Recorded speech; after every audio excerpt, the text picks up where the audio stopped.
Assalamualaikum warahmatullahi wabarakatuh. Perkenalkan, nama saya Ika Puspasari, NIM 18002145. Saya dari jurusan Administrasi Pendidikan, Fakultas Ilmu Pendidikan Universitas Negeri Padang. Nah, pada kesempatan kali ini saya akan melanjutkan video tentang keterampilan memberikan penguatan yang harus dimiliki oleh seorang guru ataupun pendidik. Nah, biasanya keterampilan ini diterapkan di dalam kelas atau bisa juga secara virtual, kelas yang dilakukan secara online. Nah, keterampilan memberikan penguatan ini merupakan respon dari seorang guru atau pendidik kepada peserta didiknya yang memberikan respon positif kepada jawaban-jawaban ataupun argumen yang disampaikan oleh peserta didik sebagai umpan balik ataupun respon positif yang akan memberikan semangat kepada peserta didik dan minat belajar lebih lagi karena kita apresiasi dan kita berikan penguatan. Berikut cuplikan videonya. Assalamualaikum warahmatullahi wabarakatuh Anda semua. Gimana nih hari ini? Sehat-sehat semua ya? Nah, alhamdulillah semoga Ananda semua dalam keadaan sehat, dan yang kurang sehat semoga segera diberikan kesehatan oleh Allah Subhanahu wa taala. Nah, lanjut saja, pada hari ini kita akan membahas atau kita akan mempelajari terkait pengelolaan sarana dan prasarana setelah minggu kemarin kita telah mengetahui jenis-jenis sarana dan prasarana. Nah, untuk itu sedikit Ibu jelaskan ya terkait pengelolaan sarana dan prasarana ini. Sarana dan prasarana ini merupakan hal yang penting yang ada di sekolah ataupun satuan pendidikan yang perlu dikelola. Tujuannya untuk memberikan penunjangan atau menunjang dari proses belajar mengajar di sekolah ataupun satuan-satuan pendidikan yang lainnya. Nah, sarana dan prasarana ini sangatlah kompleks dan banyak jenisnya seperti yang kita pelajari kemarin. Nah, ada nggak yang bisa menyebutkan salah satu jenis dari sarana? Ada yang bisa? Silahkan. Ya, silahkan Putri. Oke, bagus sekali ya. Putri bilang bahwa salah satu jenisnya itu sarana yang mudah habis atau sekali pakai, Bu, gitu kan. Nah, betul sekali Putri ya, bahwa ada jenis sarana yang seperti itu.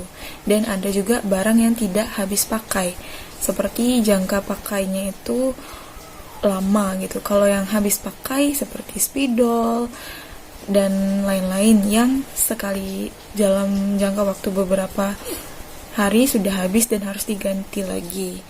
Nah, untuk itu, hari ini kita akan membahas pengelolaan sarana dan prasarana. Ada yang tahu nggak apa sih makna dari pengelolaan sarana dan prasarana? Kita coba artikan dalam makna katanya dulu ya. Pengelolaan dan sarana dan prasarana kan sudah tahu. Kemudian pengelolaan itu bagaimana? Ada yang bisa menjawabnya? Nah, silahkan Bayu dijawab. Oke, betul sekali ya. Bayu berbicara bahwa pengelolaan sarana dan prasarana itu adalah mengatur sarana dan prasarananya. Betul sekali. Jadi setelah sarana dan prasarana itu ada, kita harus mengatur mulai dari cara kita merencanakannya, kemudian mengadakannya, sampai nanti adanya penghapusan jika diperlukan. Nah, untuk itu, Ibu ingin tahu nih, tadi kan sudah Ibu sebutkan bahwa langkah pertama kita akan mengadakan yang namanya perencanaan. Nah, di perencanaan itu apa sih yang dilakukan gitu? Apa yang kita lakukan dalam pengelolaan sarana dan prasarana dalam tahap yang pertama, yaitu merencanakan? Ada yang bisa memberikan pendapatnya? Nggak apa-apa, kalau salah nggak apa-apa ya, kita belajar. Ada yang berani mengungkapkan pendapatnya? Ya, silakan Dimas.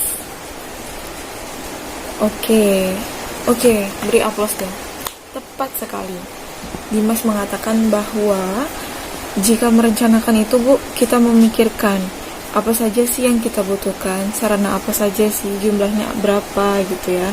Dan prasarana tuh kalau kita mikirkan bagaimana bentuknya, bagaimana kapasitasnya, dan lain-lain. Contohnya itu lebih spesifik ke gedung ya Dimas ya. Betul sekali yang dikatakan Dimas, bahwa di dalam perencanaan kita itu memikirkan apa yang kita butuhkan, kemudian kita rencanakan dan kita tuangkan yang ingin kita realisasikan ke depannya, gitu kan. Nah, terakhir nih dari Ibu ingin memberikan pertanyaan yang memiliki hadiah.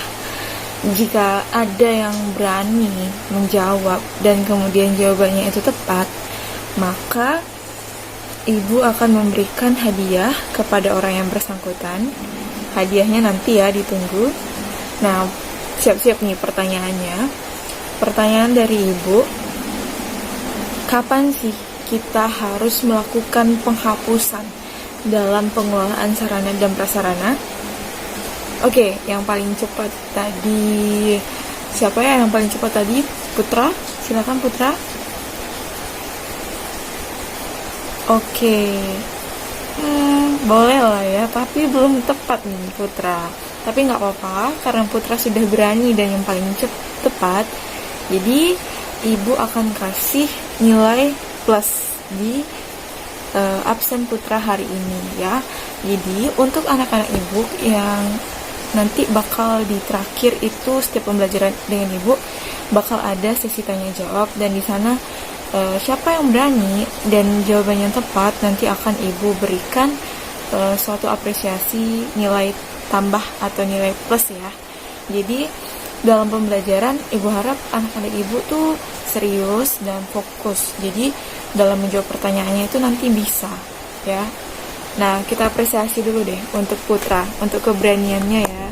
Nah, jadi sedikit Ibu tambahkan bahwa penghapusan itu syaratnya apabila bendanya itu rusak parah ya, bukan rusak ringan.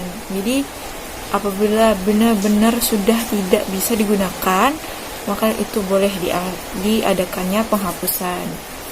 Nah, untuk tindak lanjut dari penghapusan, kita juga harus menghapus data tersebut dalam data inventaris sarana ataupun prasarana yang kita miliki. Jadi sarana yang telah kita hapus itu tidak ada lagi catatannya dalam data inventaris, supaya sinkron antara kenyataan dengan yang ada di data kita gitu ya, supaya nanti sewaktu-waktu jika ingin dicek datanya sinkron gitu.